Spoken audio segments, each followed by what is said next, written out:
Assalamualaikum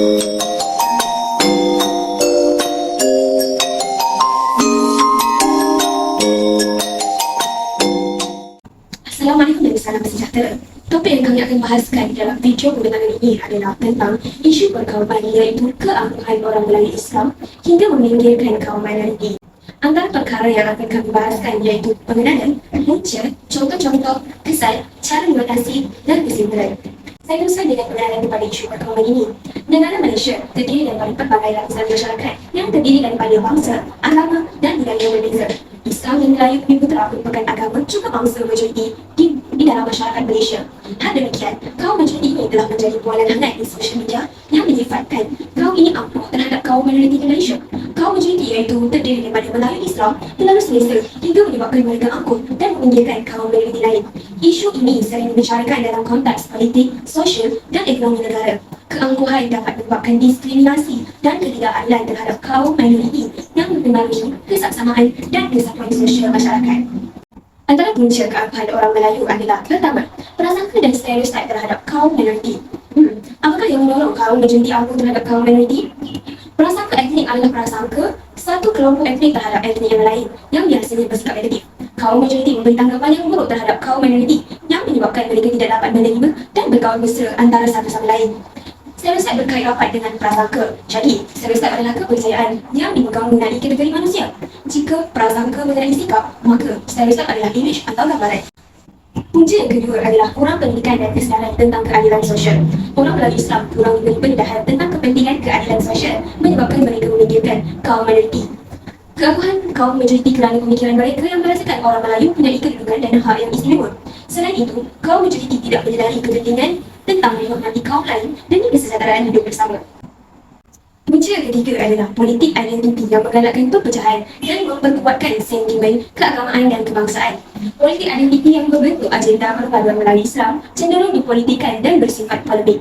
Dalam menyeru orang Melayu bersatu padu, penyorak gagasan politik identiti pasti mencerca mereka yang menekankan tentang perpaduan nasional. Secara umumnya, pelawak politik identiti akan menghina minoriti tertentu sebagai pendatang dan tamak dengan tujuan menyemai benih syahwat sangka. Punca yang ketiga adalah perkembangan ekonomi yang tidak seimbang antara kelompok etnik. Pendapat orang Melayu lebih rendah daripada bukan Melayu. Kebanyakan orang Melayu didapati bekerja dalam sektor pertanian tradisional dan kerajaan, manakala bangsa Cina dan India menguasai sektor perdagangan, pembuatan, pelombongan binaan dan estet getah. Selain itu, laporan pada tahun 2015 berkaitan dengan hartanah mencatatkan Bumiputera berada dalam lingkungan 39.5%. Berbanding bukan Bumiputera iaitu sekitar 53.4%. Ini juga memberi kesan kepada jurang pendapatan di Malaysia. Jurang pendapatan adalah punca yang menyebabkan masalah perkauman ini berlaku.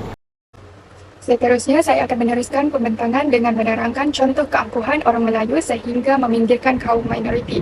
Yang pertama, orang Melayu memberi tanggapan yang tidak baik kepada kaum minoriti. Misalnya, mereka menggambarkan orang Cina sebagai tamak dan penindas.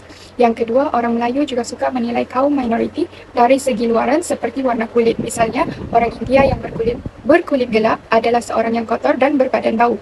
Dan yang ketiga, orang Melayu tidak bergaul dengan kaum minoriti kerana perbezaan agama. Misalnya, orang Melayu Islam risau akan dirinya dihasut oleh kaum minoriti untuk melakukan perkara yang bercanggah dengan Islam.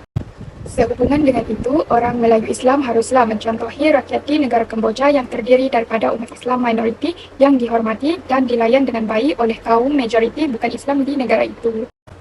Seperti yang sedia diketahui, kepelbagaian kaum dan etnik telah membentuk negara Malaysia. Mengikut anggaran Jabatan Perangkaan Malaysia, negara mempunyai 32.7 juta penduduk pada tahun 2022 dan daripada jumlah tersebut, 69.6% daripadanya merupakan golongan Bumiputera yang memonopoli populasi kaum Cina sebanyak 22.8%, kaum India sebanyak 6.6% dan lain-lain hanyalah sebanyak 0.7%.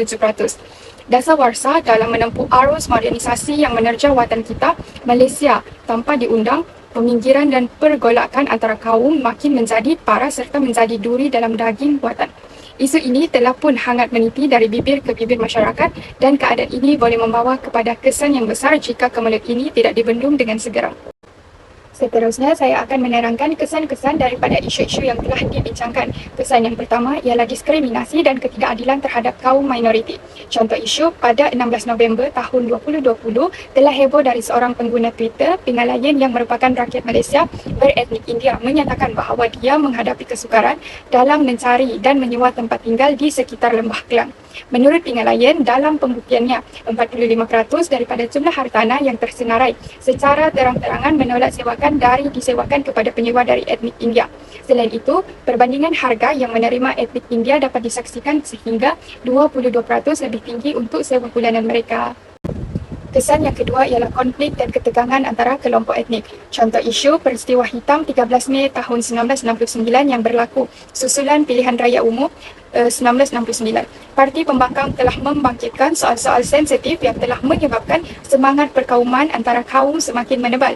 Peristiwa ini dikatakan sebagai simbol rapuhnya perpaduan kaum dan tipisnya tahap kesabaran jika provokasi isu perkauman berterusan. Kesan yang seterusnya ialah rendahnya rasa aman dan kepercayaan dalam masyarakat. Hal ini dikatakan demikian kerana tiada kesedaran dan rasa tanggungjawab dalam menghormati kepercayaan atau pendapat yang berbeza mengenai agama dan bangsa yang boleh membawa kepada perselisihan faham dan rusuhan. Sekaligus ia menggugat kesejahteraan sosial secara keseluruhan. Contohnya, isu resis di India iaitu kes yang melibatkan kerajaan India dan Dr. Zakir Naik. Selain itu, terhambatnya pembangunan sosial dan ekonomi negara kerana kurangnya kerjasama dan kesatuan.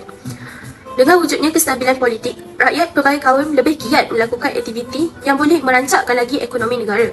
Selain itu, keamanan dan kesejahteraan negara dapat menarik pelabur-pelabur asing untuk melabur di negara kita. Contohnya ialah Tun Abdul Razak telah melancarkan dasar ekonomi baru pada tahun 1970 yang bertujuan untuk memastikan taraf kehidupan masyarakat dapat ditinggikan dalam usaha untuk mencapai kemajuan dalam pembangunan negara.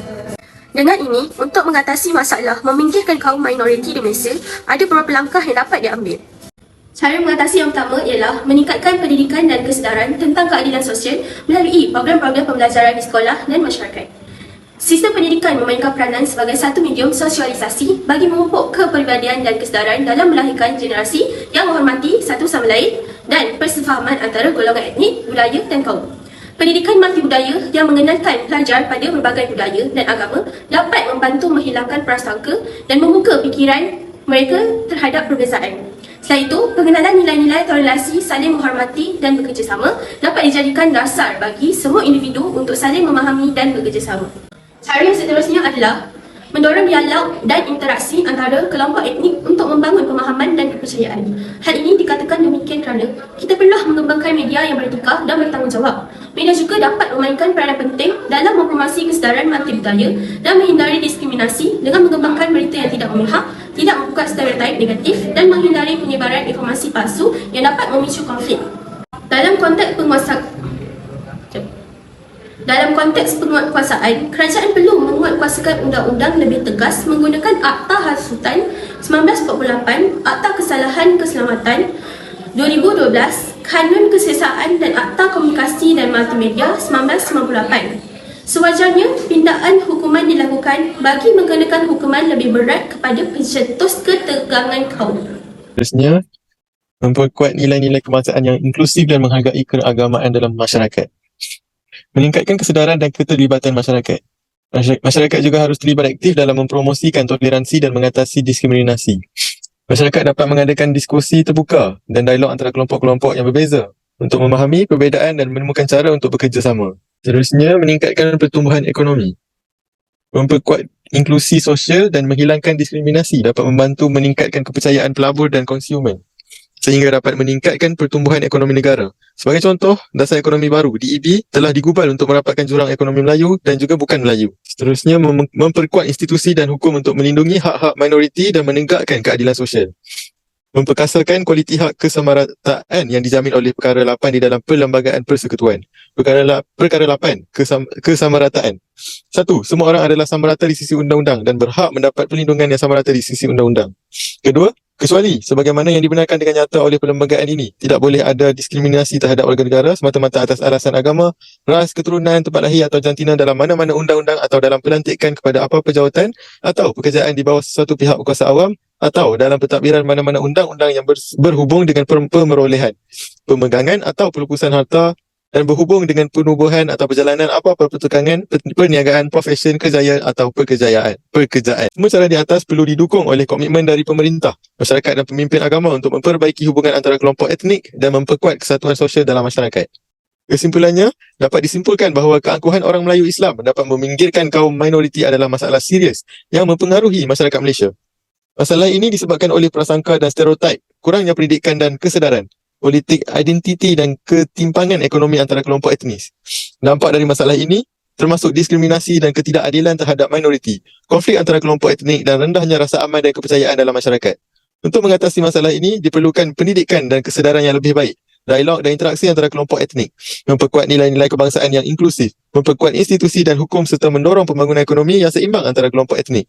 Semua tindakan ini memerlukan dukungan dan komitmen dari pemerintah, masyarakat dan pemimpin agama untuk memperbaiki hubungan antara kelompok etnik dan memperkuatkan kesatuan.